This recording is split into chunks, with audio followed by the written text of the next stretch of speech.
লক্ষ লক্ষ মানুষ সুখের আশ্রয় ছেড়ে বাড়ি থেকে ঘুমচোখ মুছতে মুছতে বেরিয়ে পড়ে। তারপর রওনা হয় রেল স্টেশনের দিকে। ট্রেন এলেই লাফিয়ে উঠে পড়ে। গন্তব্য শহরের অফিস। সেই অফিসের ভিড়ে আমিও থাকি। ভোরবেলা ঘুম জড়ানো চোখে ঘরের আরাম ছেড়ে বাইরে বেরোতে ভালো লাগে না, কিন্তু উপায় নেই। ট্রেনে যাওয়া আসার কষ্টের ব্যাপারে নতুন করে কিছু আর বলার নেই।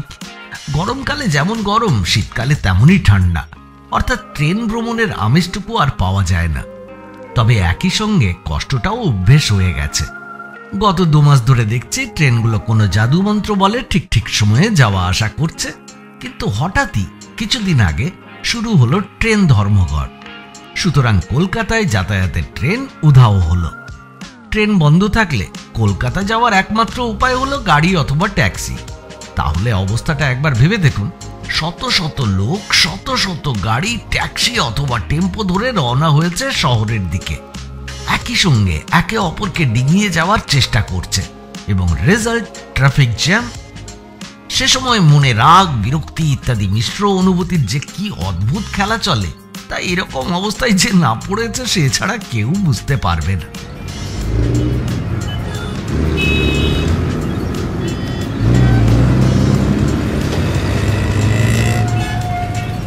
সেই ট্রাফিক জ্যামের লম্বা সারিতে আমিও গাড়ি নিয়ে দাঁড়িয়ে। আর তখনই ঘটনার সূত্রপাত। আমার বউ রুমা ছেলে মেয়েদের নিয়ে বাপের বাড়ি গেছে, ফলে ড্রাইভারকেও ছুটি দেওয়া আছে। সুতরাং আমি নিরুপায় হয়ে গাড়ি নিয়ে রওনা হয়েছি অফিসে। নইলে ট্রেন চললে পর পেট্রোলের ক্রমে বেড়ে ওঠা দামের কথা ভেবে গাড়ি নিয়ে সচরাচর অফিসে যাই না। এখন গাড়ি নিয়ে বেরিয়েও দেখছি বিপত্তি। প্রথম কয়েক মাইল আমাদের সারিটা ধীরে ধীরে বেশ এগোতে লাগলো, কিন্তু একটা মোড় ঘুরতেই প্রচন্ড জোরে ব্রেক কষলাম। আর একটু হলেই সামনে দাঁড়ানো একটা সবুজ অ্যাম্বাসেডারের পেছনে ধাক্কা মারছিলাম। আমার সামনে পাশাপাশি 3-4 গাড়ি নিশ্চল হয়ে দাঁড়িয়ে। যতদূর চোখ যায় শুধু গাড়ি আর গাড়ি। মনে মনে বেশ বুঝলাম শহরে পৌঁছানো পর্যন্ত ওই সবুজ অ্যাম্বাসেডারের পশ্চাৎদেশ হয়তো সারাক্ষণই আমাকে দেখতে হবে। তবে সবুজ রং দেখাটা শুনেছি ভালো, চোখ তাজা থাকে। অফিসে পৌঁছতে ক ঘন্টা দেরি হবে সে ভাবনা অনেক আগেই ছেড়ে দিয়েছি। এখন প্রশ্ন, এই গাড়ির জটলা থেকে মুক্তি পাবো তো? হঠাৎই পাশের এক গাড়ির আরোহী জানালেন সামনে কোথায় নাকি একটা টেম্পো খারাপ হয়ে গেছে। চমৎকার! এখন অবস্থা যা দাঁড়িয়েছে তাতে এগোনো পেছনো সবই বন্ধ। হয়তো গাড়ির সিটে বডি কাত করে ঘুমিয়েই পড়তাম, কিন্তু মাঝে মাঝে সবুজ অ্যাম্বাসেডারটা কয়েক ইঞ্চি করে এগোচ্ছে, আর যান্ত্রিক প্রতিক্রিয়ায় আমি সেই মহার্ঘ ইঞ্চিগুলো দখল করছি। তখনই খেয়াল পড়ল স্টেশন ওয়াগনটার দিকে। মেরুন রঙের গাড়িটা আমার ডান দিকেই অচল হয়ে দাঁড়িয়ে। আমার ডান হাতের কোনোই খোলা জানালার কিনারায় রাখা, আর ঠিক জানালা ঘেঁষেই মেরুন স্টেশন ওয়াগনটা। এত কাছে যে ইচ্ছে করলে জামার হাতা দিয়ে ওটার গা পালিশ করে দেওয়া যায়। আমরা পাশাপাশি রয়েছি। আমি মাঝে মাঝে এমনিই তাকাচ্ছি গাড়িটার দিকে। গাড়ি চালাচ্ছেন একজন অতি আধুনিক মহিলা, সাজগোজ উগ্র, ঠোঁটে লিপস্টিকের আগুন, চোখে কালো সানগ্লাস। একটা ছাই রঙের স্টোল শীতকে রুখতে অলস চেষ্টা করছে। মাঝে মাঝে তিনি মাথা ঘুরিয়ে আমার দিকে দেখছেন, আবার নার্ভাসভাবে মাথা ঝাঁকিয়ে চোখ ফিরিয়ে নিচ্ছেন। তবে তারপরেও আর চোখে আমাকে দেখতে চেষ্টা করছেন। যখন তার নজর আমার দিকে ব্যস্ত, তখন তার সামনের গাড়িটা ফুট কয়েক এগিয়ে গেল। পেছনে দাঁড়ানো গাড়ির দল সম্মিলিতভাবে হর্ন দিয়ে উঠতেই তিনি চমকে উঠে এক প্রচন্ড হ্যাঁচকায় গাড়িটা এগিয়ে নিলেন সামনে, এবং সামনের গাড়িটা হঠাৎ থামতেই তিনিও সজোরে ব্রেক কষলেন। ভয়ঙ্কর ঝাঁকুনি দিয়ে স্টেশন ওয়াগনটা থামল। ওয়াগনটা সামনে এগিয়ে যাওয়ার ফলে তার পেছনের জানালাটা আমার জানালার পাশে এসে থামল, এবং আমি ওয়াগনের ভেতরটা এখন স্পষ্ট দেখতে পাচ্ছি। ভেতরে চাদরে জড়ানো কি যেন একটা রয়েছে। ভদ্রমহিলা সজোরে ব্রেক কষার ফলে চাদরের একটা কোণ সামান্য সরে গেছে। সেই কোণ দিয়ে কিছু একটা বেরিয়ে এসেছে বাইরে।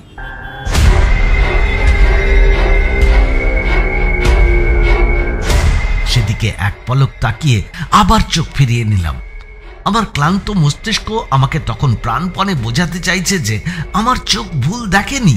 সুতরাং আবার তাকালাম ওয়াগনের ভেতরে।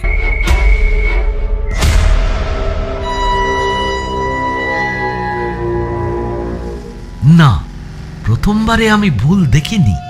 জিনিসটা একটা হাত, মানুষের হাত যে তাতে কোনো সন্দেহ নেই, কারণ ওয়াগনের জানালার কাজ না থাকলে আমি হয়তো হাত বাড়িয়েই ওই হাতটা ছুঁতে পারতাম।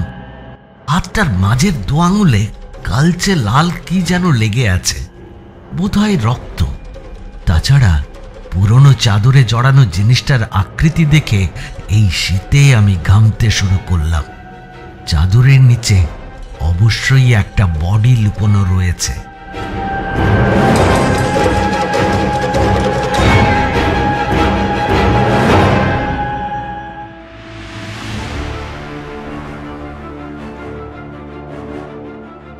আজ শুনবেন একটি টান টান উত্তেজনার দম বন্ধ করা থ্রিলার, অনিশ দেবের লেখা ম্যানিকিনে রক্ত।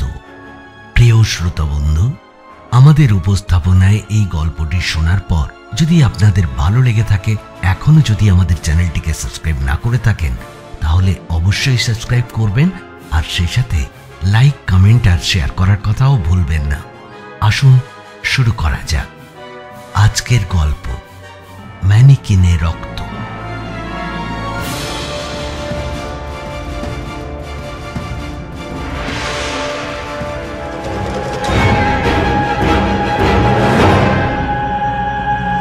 করা যায় ভাবতে লাগলাম।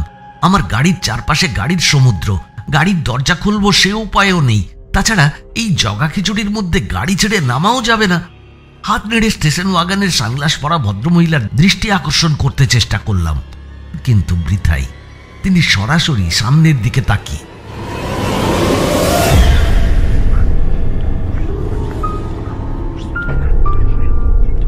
এই অবস্থায় মনে পড়ে যায় রাতে দেখা দুঃস্বপ্নের কথা, যে স্বপ্নে কেউ আপনাকে তাড়া করে আসছে, অথচ আপনি কিছুই করতে পারছেন না, এমনকি দৌড়তেও পারছেন না। আপনার পা দুটো যেন কেউ বেঁধে রেখেছে।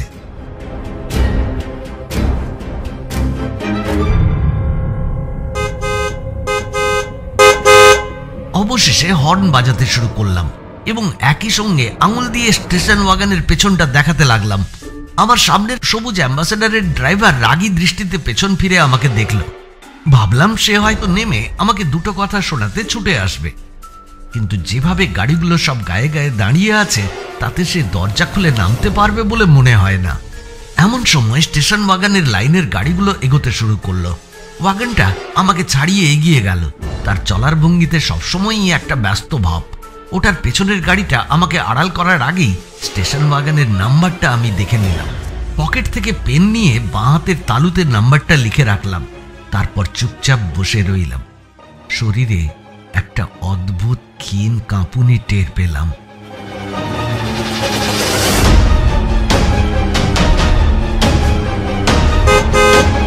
হঠাৎ আমার পেছনের গাড়ির অধৈর্য হর্নের শব্দে খেয়াল হলো আমার লাইনের গাড়িগুলো এগোতে শুরু করেছে। আরো মাইল কয়েক নির্ভাবনায় এগিয়ে গেল গাড়ির সাথ। আমি ইতিউতি চেয়ে মেরুন স্টেশন ওয়াগনটাকে দেখতে চেষ্টা করছি, আর একই সঙ্গে সবুজ অ্যাম্বাসেডারের সঙ্গে আমার সংঘর্ষ কোনো রকমে এড়িয়ে চলেছি। এক সময় রাস্তার কিনারায় দাঁড়ানো একটা লাল রঙের দোতলা বাড়ি আমি অন্যমনস্কভাবে পার হয়ে গেলাম। পার হতে গিয়ে শেষ মুহূর্তে চোখে পড়ল থানা লেখা বোর্ডটা। তক্ষুনি ব্রেক কষে রাস্তার ধারে গাড়ি দাঁড় করিয়ে দিলাম। পেছনে ছুটে আসা একটা কালো ফিয়াট বিকট আর্তনাদের ডান দিকে গাড়ি কাটিয়ে অ্যাক্সিডেন্ট বাঁচালো।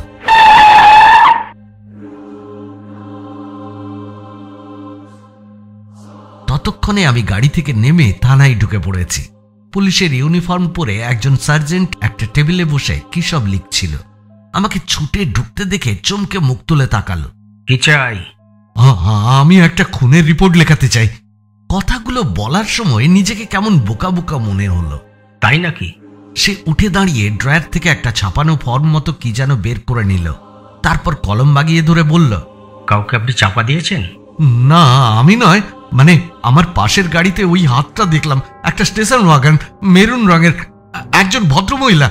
1 মিনিট, আগে স্থির হয়ে বসুন। একটা চেয়ার দেখিয়ে দিল সে। তারপর নিচু গলায় প্রশ্ন করল, আপনার শরীর খারাপ হয়নি তো? এই প্রশ্নের জন্য অফিসারটিকে দোষ দেওয়াও যায় না, কারণ আমার এলোমেলো কথায় যে কেউই এই সন্দেহ করবে। তবুও মুখে বললাম, না, শরীর খারাপ হয়নি। ঠিক আছে, এবার বলুন, কেউ কি উন্ডেড হয়ে রাস্তায় পড়ে আছে? না, তা নয়, মানে ওই হাতটা হঠাৎ বেরিয়ে। ও, বুঝেছি। তাহলে এক কাজ করা যাক, আপনার নাম দিয়ে শুরু করি। কি নাম আপনার? অফিসার বাধা দেওয়ায় ধৈর্যচ্যুতি হলেও শান্ত কণ্ঠে নিজের নাম বললাম। সান্যাল, রুদ্রেন্দু সান্যাল। ঠিকানা? তাও বললাম। তখন অফিসারটি লেখার কাজ সেরে মুখ তুলল। ঠিক আছে মিস্টার সান্যাল, এবার বলুন কি ব্যাপার। একেবারে প্রথম থেকে ধীরে ধীরে সব গুছিয়ে বলুন। অতএব প্রথম থেকে সব গুছিয়ে বললাম। আমার কথা শেষ হলে সার্জেন্ট থুতনিতে হাত ঘষল, বলল, আমাদের দেওয়ার মতন সেরকম কোনো তথ্য আপনার হাতে নেই মিস্টার সান্যাল। আপনি একটা হাত দেখেছেন? আপনার ভুল হয়নি তো? মানে আমি বলছি, ওয়াগনটার পেছনের জানলার কাঁচটা হয়তো ময়লা ছিল। ময়লা থাক আর নাই থাক, ওটা একটা হাতই ছিল, আমার ভুল হয়নি। আর হাতটায় রক্তের দাগ আমার স্পষ্ট নজরে পড়েছে। আমি বোধহয় একটু চেঁচিয়েই উত্তর দিয়ে ফেলেছিলাম, কারণ সার্জেন্ট বলল, আস্তে আস্তে, উত্তেজিত হবেন না। সার্জেন্টের নাম অনুপম বক্সি। তার বুকে লাগানো প্লাস্টিকের চাকতি থেকেই নামটা জানতে পেরেছি। এখন ভাবতে গিয়ে দেখছি সে তার নিজের কাজ ঠিক মতোই করেছে। তখন মনে হয়েছিল আমার সঙ্গে সময় নষ্ট না করে স্টেশন ওয়াগনের পেছনে তার দৌড়ানো উচিত ছিল, এবং সে কথা তাকে বলেও ছিলাম। একবার বাইরের দিকে দেখুন মিস্টার সান্যাল। ধরে নিলাম আপনার ওই মেরুন স্টেশন ওয়াগনটা এই ভিড়ের মধ্যে কোথাও আটকে আছে, কিন্তু হলে কি হবে? আমাদের গাড়ি তো আর উঠতে পারে না।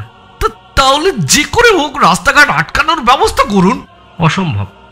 এখন রাস্তাঘাট আটকালে সারা শহর গাড়িতে ছেয়ে যাবে। দাঁড়ান, 1 মিনিট দাঁড়ান। এই বলে অনুপম বক্সি টেবিলে রাখা ফোনের রিসিভার তুলে নিয়ে একটা নাম্বার ডায়াল করলো। তারপর নিচু গলায় কার সঙ্গে যেন কথা বলতে লাগলো। না, চেকপোস্টে বরং খবরটা পাঠিয়ে দাও। শুধু এই টুকরো খবরটুকুই আমার কানে এলো। মিনিট 20 পরে সুইং ডোর ঠেলে ঘরে ঢুকলো টাক মাথা এক ভদ্রলোক। শক্ত সমর্থ চেহারা, গালে দিন কয়েকের খোঁচা খোঁচা দাড়ি, পরনে সাধারণ চেক শার্ট, কোট ও টেরিলিনের প্যান্ট। অনুপম বক্সি নিচু স্বরে আমাকে বলল, ডিটেকটিভ অফিসার চৌধুরী, একটা ডাকাতির কেসে হেডকোয়ার্টার থেকে এখানে এসেছেন, কিছুদিন থাকবেন। ওকে সব খুলে বলুন, যা জিজ্ঞাসা করেন জবাব দিন। চৌধুরী ধপ করে একটা চেয়ারে বসে পড়ল, আমার দিকে ভুরু উঁচিয়ে বলল, হ্যাঁ, আপনি বুঝি মিস্টার সান্যাল? বলার হয়তো দরকার নেই, তবু বলে রাখছি, আপনি যা বলতে এসেছেন তা সত্যিকারের জরুরি হলেই কিন্তু আপনার পক্ষে মঙ্গল। ডিউটির জন্য টানা 14 ঘন্টা আমি না ঘুমিয়ে আছি। এখন বাড়ি যেতে পারলে বাঁচি, বুঝেছেন? আমি কোনো রকমে বলতে শুরু করলাম, আমি একটা হাতের কথা বলতে এসেছি। আমার পাশের একটা স্টেশন ওয়াগনে আমি হাতটা দেখেছি। হাত? চৌধুরী অবাক হয়ে কাঁধ ঝাঁকালো, তারপর বক্সির দিকে তাকিয়ে বলল, আচ্ছা, সব রকমের মালই তো এখানে জোটে, তাই না বক্সি? ঠিক আছে মিস্টার সান্যাল, বলুন বলুন শুনি আপনার এই হতচ্ছাড়া ওই হাতের কথা। সুতরাং আমার কাহিনীর পুনরাবৃত্তি করলাম। গল্পটা বলার সময় ভেবেছিলাম চৌধুরী হয়তো সামান্য হলেও অবাক হবে, উত্তেজিত হবে, কিন্তু সে একঘেয়ে বিরক্তির ভাব নিয়ে চুপচাপ বসে রইল। যখন তাকে আমার বাঁ হাতে লেখা স্টেশন ওয়াগনের নাম্বারটা দেখালাম, সে হাই তুলে একটা নোটবই বের করে নির্বিকারভাবে নাম্বারটা টুকে নিল। আমার কথা শেষ হলে সে বলল, মিস্টার সান্যাল, জনগণের সেবা করাটাই কিন্তু আমাদের কর্তব্য। সবার প্রতি সমান মনোযোগ ও সম্মান দেখানোটাই আমাদের নীতি। কিন্তু সত্যি কি আপনি বিশ্বাস করেন যে আপনার এই গাঁজাখুরি গপ্পটা আমাকে বিশ্বাস করতে হবে? হতে পারে যে আপনি হয়তো আসলে জানালার কাছে কোনো ছায়া দেখেছেন, হয়তো ওই চাদরের তলা থেকে এমন কিছু বেরিয়ে এসেছে যেটা দেখতে অনেকটা ওই হাতের মতো। কিন্তু এটা তো মানবেন, রাস্তার ভিড়ে গাড়ির পেছনে চাদরে মোড়া ডেড বডি নিয়ে কেউ চলাফেরা করে না। ব্যাপারটা কিন্তু একটু ভালো করে বুঝে দেখুন মিস্টার সান্যাল। ঠিক আছে, এবার চলুন, আমিও বাড়ি যাই আর আপনিও বাড়ি ফিরে যান। এসব কথা জাস্ট ভুলে যান। হয়তো তার কথায় রাজি হতাম, কিন্তু অবাক হলাম চৌধুরীর মুখের ভাব দেখে। তার মুখের অভিব্যক্তি চিৎকার করে যত না পারা যায় তার চেয়েও বেশি জোরে আমাকে পাগল কিংবা মিথ্যেবাদী বলছে। সুতরাং রাগে চেঁচিয়ে উঠলাম, না, আমি বাড়ি যাব না। এর আগের কিছুটা চৌধুরীর ওপর আমাকে বিশ্বাস করছে না বলে, আর বাকিটা নিজের ওপর। এই ঝামেলায় জড়িয়ে পড়েছি বলে। একটা হাত আমি দেখেছি, মরা মানুষের হাত। আপনারা পুলিশের লোক, আপনাদের বললাম এবার যা হোক কিছু একটা করুন। চৌধুরী গভীর শ্বাস নিয়ে ধীরে ধীরে নিঃশ্বাস ছাড়ল, তারপর খেঁকিয়ে উঠল। ঠিক আছে, ঠিক আছে, আমি এখনই লোক লাগাচ্ছি। আপনি বাড়ি যান। যদি কিছু খুঁজে পাই আপনাকে তাহলে জানাবো। কিন্তু যদি স্টেশন ওয়াগনটা খুঁজে পাই এবং দেখি আপনার কথা মতো কোনো ডেড বডি ওতে নেই, তাহলে mister Sanyal, things will be very grave for you. রাগ করছেন কেন চৌধুরীদা, শান্ত হন। বক্সি এগিয়ে এসে চৌধুরীর পিঠে হাত রাখল। ওদের এই অবস্থায় দেখে আমি বেরিয়ে এলাম থানা থেকে। গাড়ি স্টার্ট দিয়ে রওনা হলাম এবং প্রথম সুযোগেই গাড়ি ঘুরিয়ে উল্টো দিকে চলতে শুরু করলাম। এক সময় বাড়িতে এসে পৌঁছলাম। প্রায় 11টা নাগাদ খেয়াল হলো অফিসে ফোন করে বলা হয়নি যে আজ কাজে যাব না। ফোন করলাম, বস মোটেই খুশি হলো না। এরকমটাই হবে আমি ভেবেছিলাম। এরপর ঘন্টা 3 বসে রইলাম টেলিফোনের কাছে। ভাবলাম এই হয়তো চৌধুরীর ফোন আসবে, কিন্তু এলো না।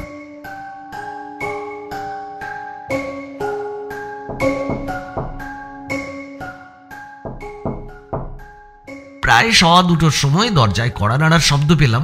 উঠে গিয়ে দরজা খুলে দিলাম। দরজায় চৌধুরী দাঁড়িয়ে, কাঁধ অলসভাবে ঝুঁকে পড়েছে দুপাশে, হাত মুঠো পাকানো। এই যে মিস্টার সান্যাল, আপনাকে শুধু বলতে এলাম, ওই গাড়ির নাম্বারটা নিয়ে কিন্তু আমরা খোঁজ খবর করেছি। ওয়াগনটাকেও কিন্তু আমরা খুঁজেও পেয়েছি। ওটার রং মেরুন, আপনি যেমনটি বলেছিলেন। ওয়াগনের মালিক এক মহিলা, মিসেস কণা মিত্র। তার বাড়ি এখান থেকে মাত্র মাইল 2 দূরে। তাই নাকি? তাহলে তো একেবারে কাছে।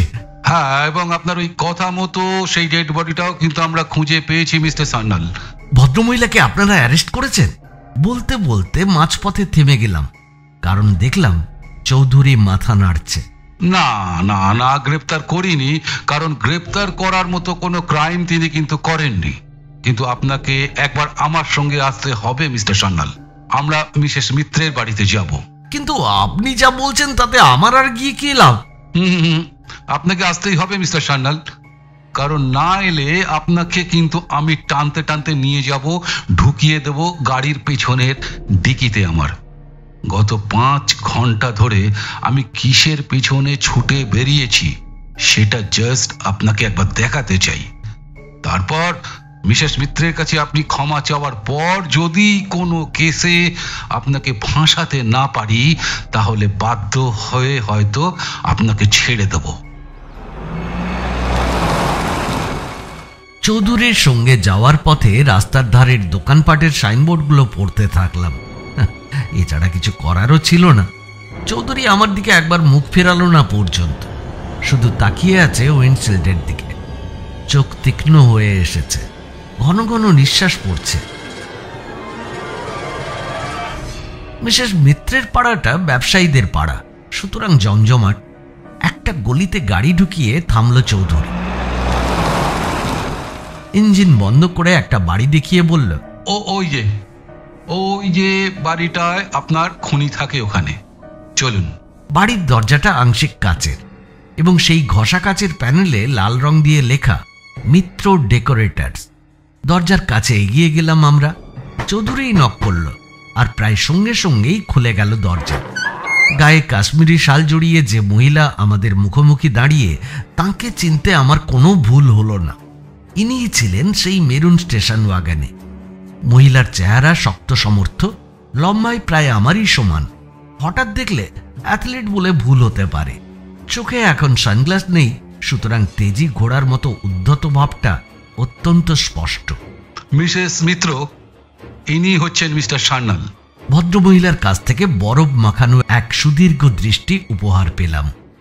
তারপর তিনি ঘুরলেন ইন্সপেক্টর চৌধুরীর দিকে, হাসলেন, প্রশ্ন করলেন, এর কথাই কি আপনি আমাকে বলছিলেন, যিনি আমার স্টেশন ওয়াগনটা রাস্তায় দেখেছেন? ইনি। আমি ভাবছিলাম আপনি যদি একে ডেড বডিটা একটু দেখতে দেন।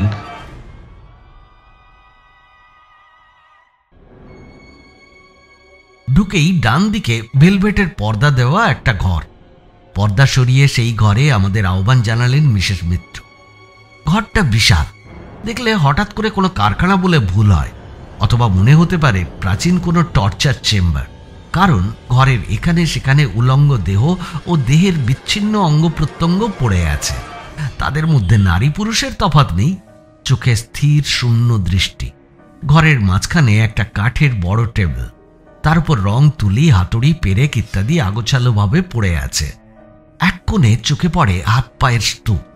আরেকটা টেবিলে সাজানো সারি সারি মাথা, তার কোনোটায় চুল থাকলেও বেশিরভাগই টাক মাথা। হাত বাড়িয়ে একটা মাথা ছুঁয়ে দেখলাম, রুক্ষ, কঠিন, নিঃসন্দেহে প্লাস্টার অফ প্যারিস। মিসেস মিত্র এগিয়ে গেলেন ঘরের একটা কোণের দিকে। চৌধুরী পকেট থেকে একটা দমনানো সিগারেটের প্যাকেট বের করে তা থেকে একটা সিগারেট নিয়ে ঠোঁটে রাখল, তারপর লাইটার জেলে সেটা ধরালো। ভাবলাম ওর কাছ থেকে একটা সিগারেট চাইব, কিন্তু ও যে চোখে আমার দিকে তাকিয়ে আছে সে নজর ইস্পাতের ঠান্ডা পাতে পড়লে সহজেই সেটা ফুটো হয়ে যেত। সুতরাং মিসেস মিত্র ফিরে আসা পর্যন্ত মেঝের দিকেই চেয়ে রইলাম। মিসেস মিত্র খালি হাতে ফেরেননি, কোলে করে নিয়ে এসেছেন একটা প্লাস্টারের ম্যানিকেন। তার রংমাখা মুখে বোকা বোকা হাসি। এই হলো রুকি, মিস্টার সান্যাল। এখানে তৈরি প্রত্যেকটি মডেলের একটা করে নাম আছে, তাতে কাজের সুবিধে হয়। আজ সকালে আমার গাড়িতে আপনি নির্ঘাত ওকেই দেখেছিলেন। জানেন তো, আমি আর আমার হাজব্যান্ড মিলে নানান দোকানের শোকেস মডেল দিয়ে সাজাই, বিশেষ করে কাপড়ের দোকান। মডেলগুলো আমরা তৈরি করি, আর দোকান থেকে দেয় মডেলের সব ড্রেস। ব্যাস, তারপর আমাদের কাজ হলো পোশাক টোশাক পরিয়ে সেগুলোকে শোকেসে সুন্দর করে সাজিয়ে দেওয়া। রুকি হলো কলকাতার বিখ্যাত কাপড়ের দোকান যমুনালাল পান্নালালের প্রপার্টি। মাত্র 2 দিন আগে ওকে নতুন করে আবার রং করেছি। আজ সকালে ওকে নিয়ে আমি যাচ্ছিলাম কলকাতায়। নিউড অবস্থায় স্টেশন ওয়াগনে করে তো আর দামিগুলোকে নিয়ে যাওয়া যায় না, তাহলে আপনার মতো আরো অনেকেই হয়তো ভুলভাল ভাববে। তাই প্লাস্টিকের কভার হাতের কাছে না পাওয়ায় একটা চাদর চাপা দিয়েই রুকিকে আমি নিয়ে যাচ্ছিলাম। কিন্তু রাস্তায় অতবার থামতে আর চলতে গিয়ে চাদরটা সরে যায়, তখনই ওর একটা হাত বাইরে বেরিয়ে পড়ে। কিন্তু আপনি তো রুকিকে যমুনালাল পান্নালালে নিয়ে যাচ্ছিলেন, তাহলে এখানে ওটা এলো কি করে? ও এই কথা। আসলে কি হয়েছে জানেন, রং করার সময় ওর হাতে খানিকটা লাল রং চলকে পড়ে যায়। সে অবস্থায় ওকে তো আর শোকেসে সাজানো যায় না। যমুনালালের দোকানে পৌঁছে যখন রুকিকে বের করতে যাই, তখনই ব্যাপারটা আমার চোখে পড়ে। ওই দেখুন। আঙুল তুলে রুকির ডান হাত দেখালেন মিসেস মিত্র। সত্যিই তাই, কোনই থেকে শুরু হয়েছে লাল দাগটা এবং থেমেছে এসে ডান হাতের মাঝের 2 আঙুলের প্রান্তে। এই হলো আপনার রক্ত, মিস্টার সান্যাল। চৌধুরীর নজরে নজর মেলানোর চেয়ে হিমালয়ের চূড়া থেকে অতলান্ত সাগরে ঝাঁপ দিতেও আমি রাজি। চৌধুরীর গলা দিয়ে কেমন একটা অদ্ভুত চাপা গর্জন বেরিয়ে এলো। নিজের ভবিষ্যতের কথা ভেবে ভয় পেলাম আমি। আপনার তদন্ত শেষ হয়েছে মিস্টার ব্যোমকেশ বক্সী? চৌধুরীর তিক্ত ব্যঙ্গ যেন কেটে বসলো আমার শরীরে। এবারে কিন্তু আমরা যাব, তার আগে ওই কোণের একটা প্লাস্টারে মেয়ে ছেলের সঙ্গে আপনি একটু ফষ্টি নষ্টি করে নেবেন নাকি? কিছুই বলার নেই আমার। একটা সামান্য ডামির জন্য একজন ক্লান্ত ডিটেকটিভকে দিয়ে আমি কি অমানসিক পরিশ্রম করিয়েছি। তাছাড়া একজন নির্দোষ মহিলাকে খুনের দায়ে অভিযুক্ত করেছি। কেন যেন মনে হলো চৌধুরী আমাকে এত সহজে ছাড়বে না। চৌধুরী আমার বাড়িতে ফিরে এলো, আমাকে নামিয়ে দিয়ে ইঞ্জিন চালু রেখেই মুখ খুলল। মিসেস মিত্রের সামনে যেসব ভাষা চৌধুরী ব্যবহার করতে পারেনি তারই মহড়া দিল প্রায় 10 মিনিট ধরে। আমি দাঁড়িয়ে দাঁড়িয়ে চুপচাপ সব শুনলাম। ভাবলাম আমাকে এসব বলে চৌধুরী অন্তত একটু হালকা হোক।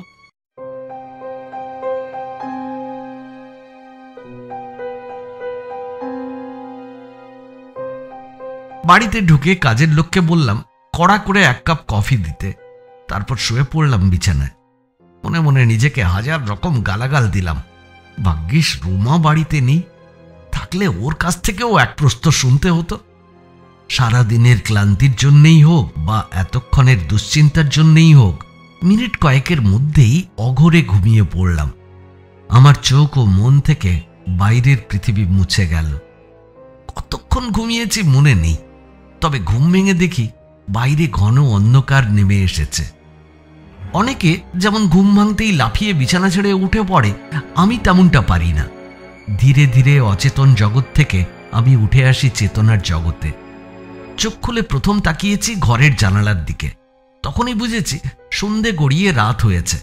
তারপর মনে পড়ল অনুপম বক্সির কথা এবং পরক্ষণেই ভেসে উঠল টাকমাথা অফিসার চৌধুরীর রুক্ষ মুখটা। সমস্ত ব্যাপারটা ভুলতে আবার চোখ বুঝলাম। চোখ বুঝতেই আমার মন ভেসে গেল সারি সারি গাড়িতে টইটুম্বুর সকালের রাস্তায়।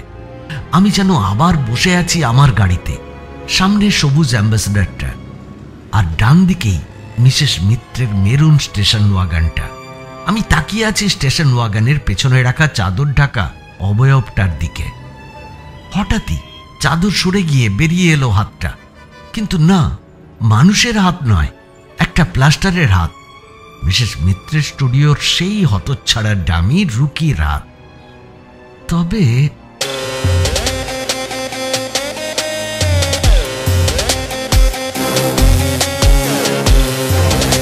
তখনই আমার তন্দ্রার ভাবটুকু নিমেষে মিলিয়ে গেল। স্পষ্ট বুঝলাম চৌধুরী এবং আমি দুজনেই বিরাট ভুল করেছি। মিসেস মিত্র চালাকিতে আমাদের টেক্কা দিয়েছেন। সকালের রাস্তার দৃশ্যটা স্পষ্ট আমার মনে ভাসছে। চাদরের নিচে কোনো মৃতদেহের বদলে আমি রুকিকে ভাবতে আপ্রাণ চেষ্টা করছি, কিন্তু পারছি না, কারণ লাল রংটা ছিল রুকির ডান হাতে, আর যে হাতটা আমি গাড়িতে দেখেছি সেটা কোনো মানুষের বাম হাত।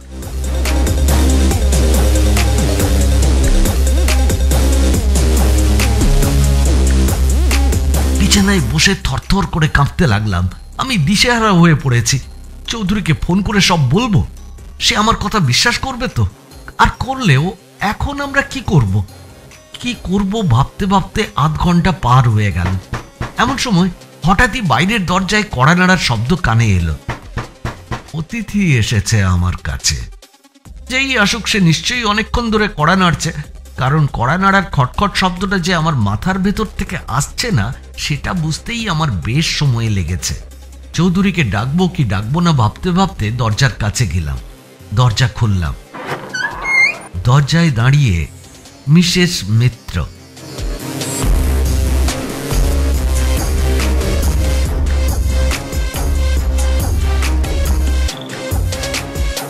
গায়ে বিকেলের সেই কাশ্মীরি শাল এবং একটা উলের মাফলার, যেটা তখন দেখিনি। সব মিলিয়ে তাঁরই সাজ হাস্যকর, তবে তাঁর হাতের মুঠোয় ধরা জিনিসটা মোটেও হাস্যকর নয়। জিনিসটা একটা .45 অটোমেটিক।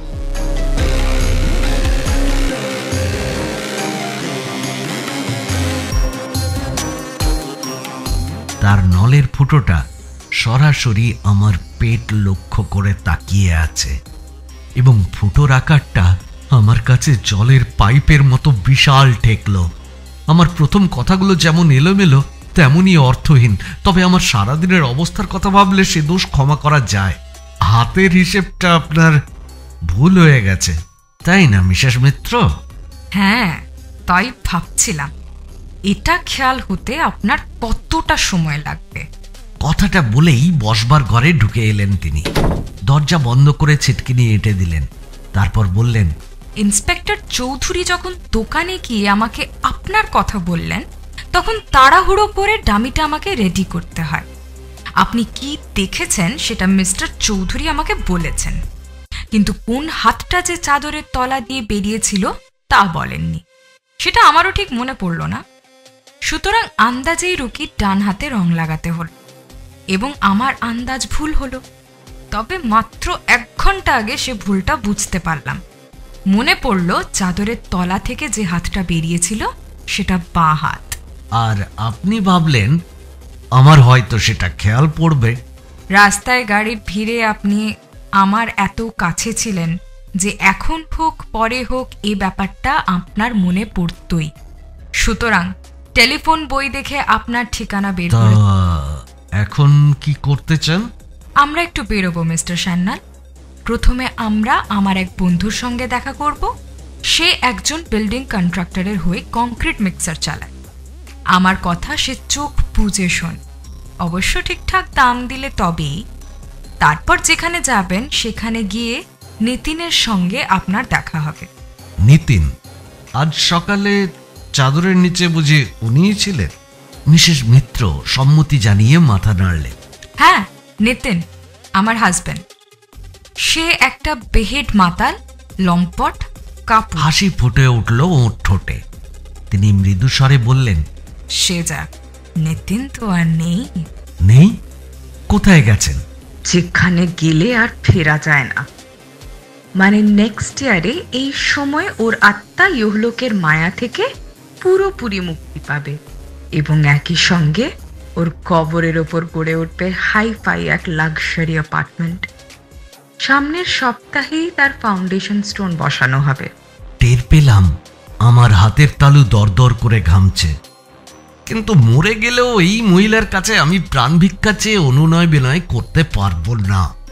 তাহলে আমি আর নিতিনবাবু একই সঙ্গে একই কবরে জায়গা পাচ্ছি। প্রচন্ড চেষ্টায় গলার স্বর সমান রাখলাম। কিন্তু ভেবে দেখুন, হঠাৎ এইরকম ভাবে আমি উধাও হয়ে গেলে ইন্সপেক্টর চৌধুরী কি সন্দেহ করবেন না?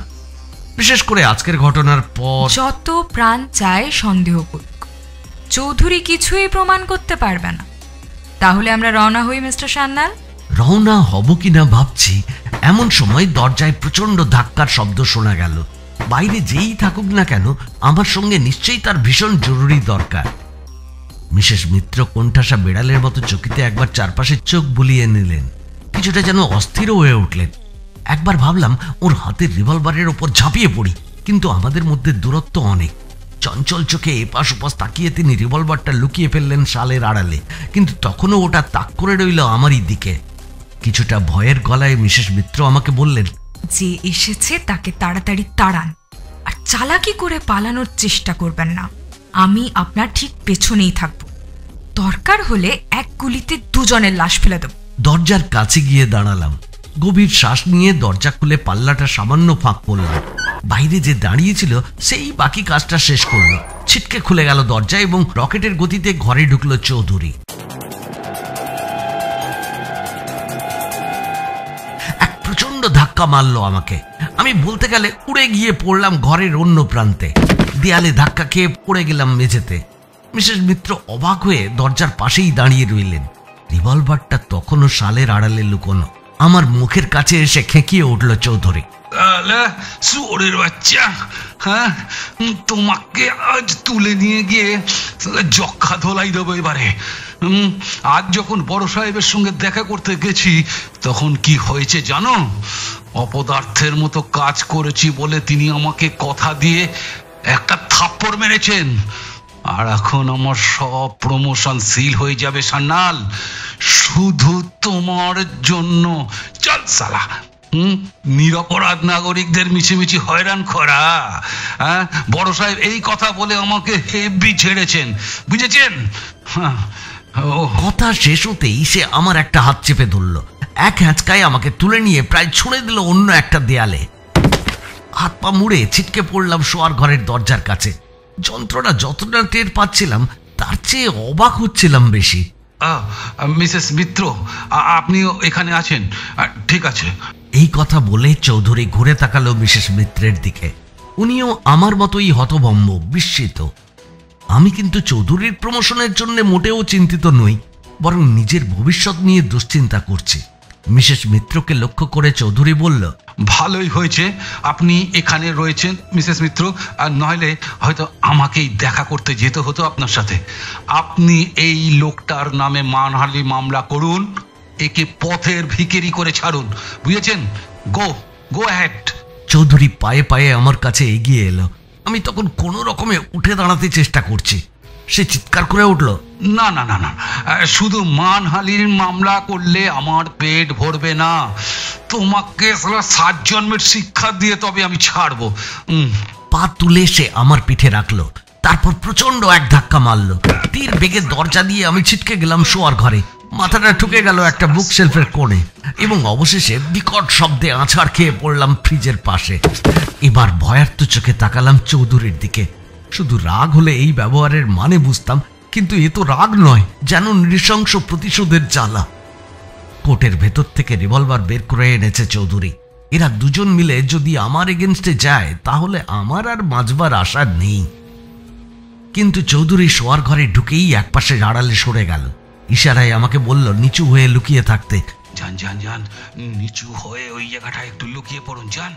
তারপর মিসেস মিত্রকে লক্ষ্য করে চেঁচিয়ে বলল, মিসেস মিত্র, মিস্টার সান্যালের আর কোনো ভয় নেই।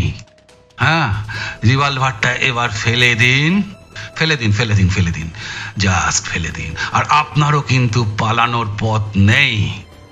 আই অ্যাম ইন চার্জ নাও।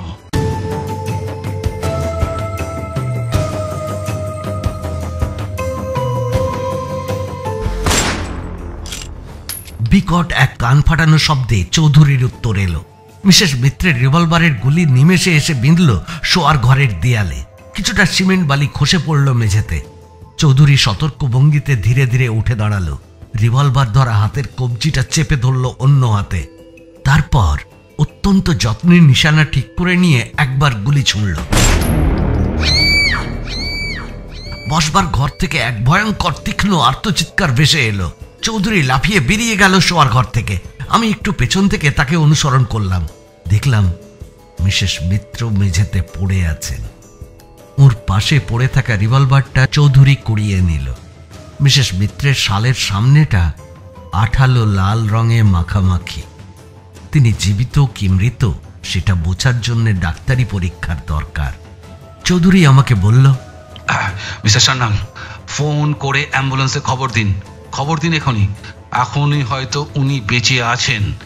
দেখছি দেখছি তারপর কি।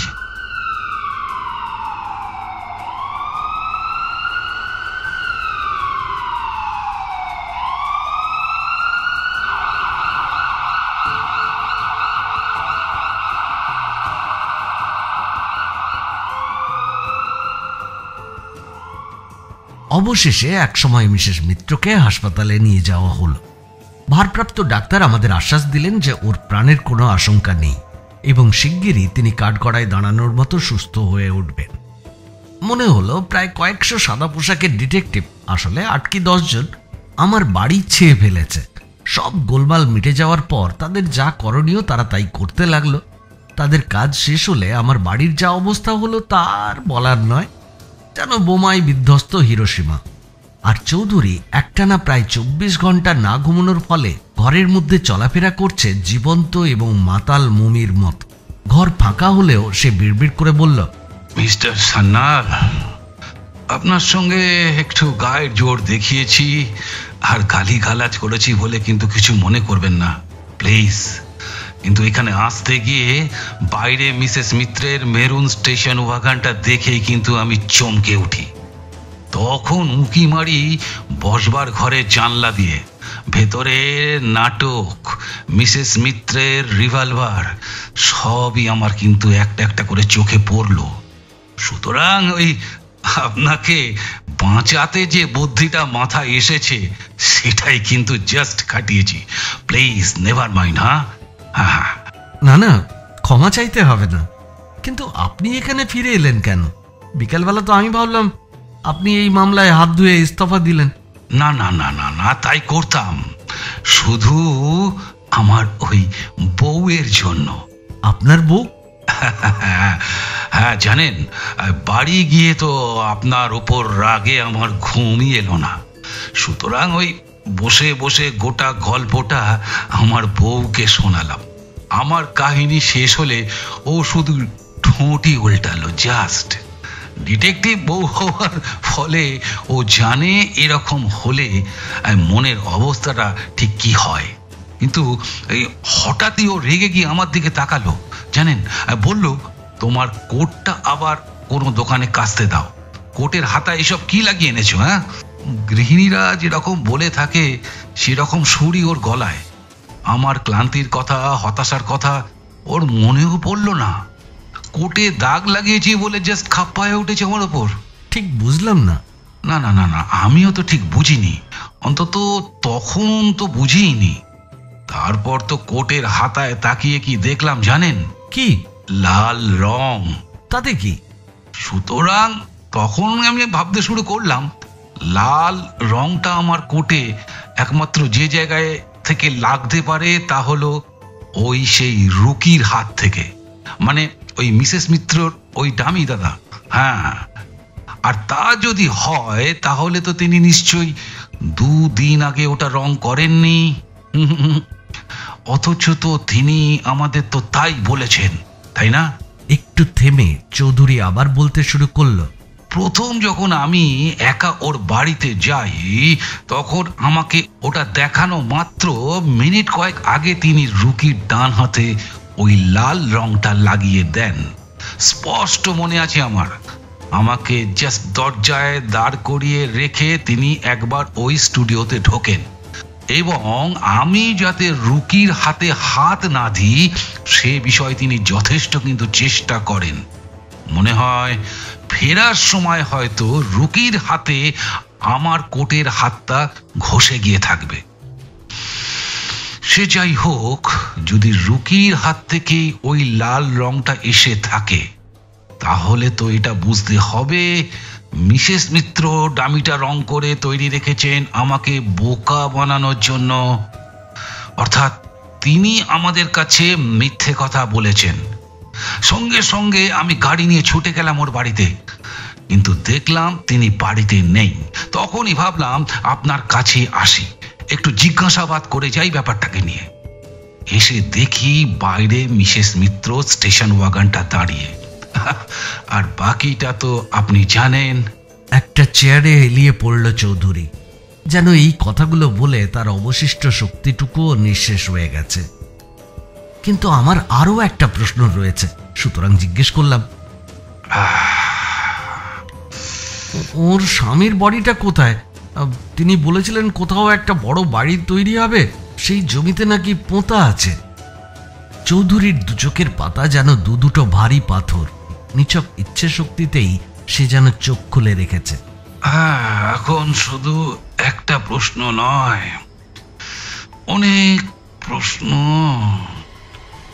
কে মিসেস মিত্রকে সাহায্য করেছে আর কিভাবে ওর স্বামীকে খুন করা হয়েছে, তাই না? কিন্তু ডেড বডিটা খুঁজে পাবেন কি করে? করব কোথায় কোথায় নতুন বাড়ি তৈরি হচ্ছে সেটা এবার আমাদের একটু খোঁজ করতে হবে। আমরা মিউনিসিপ্যালিটিতে গিয়ে নয় সব একটা একটা করে খোঁজ নেব। সত্যি এটা আমার মাথায় আসেনি। চৌধুরীকে মনে মনে সাবাস দিলাম।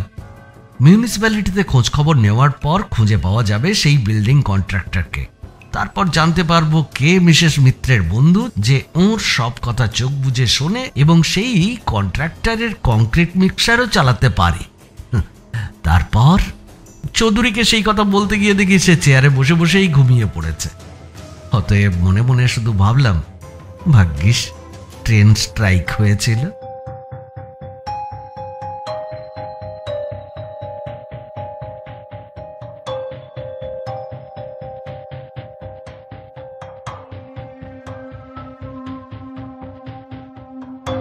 ম্যানিকিনে রক্ত গল্পটি এখানেই শেষ হলো। গল্প পাঠে অংশগ্রহণ করেছেন শৈবাল, বিবেক ও দেবলীনার সাথে আমি কমলেশ। আমাদের উপস্থাপনায় এই অন্য ধারার গল্পটি যদি আপনাদের ভালো লেগে থাকে আর এখনো যদি আমাদের চ্যানেলটিকে সাবস্ক্রাইব না করে থাকেন তাহলে এখনই সাবস্ক্রাইব করুন, আর সেই সাথে লাইক, কমেন্ট আর শেয়ার করার কথাও ভুল করবেন না। আজ তাহলে এ পর্যন্ত, আবার দেখা হবে পরবর্তী পর্বে। সবাই ভালো থাকবেন, সুস্থ থাকবেন আর শুনতে থাকবেন রেনবো মিডিয়া স্টুডিও। নমস্কার।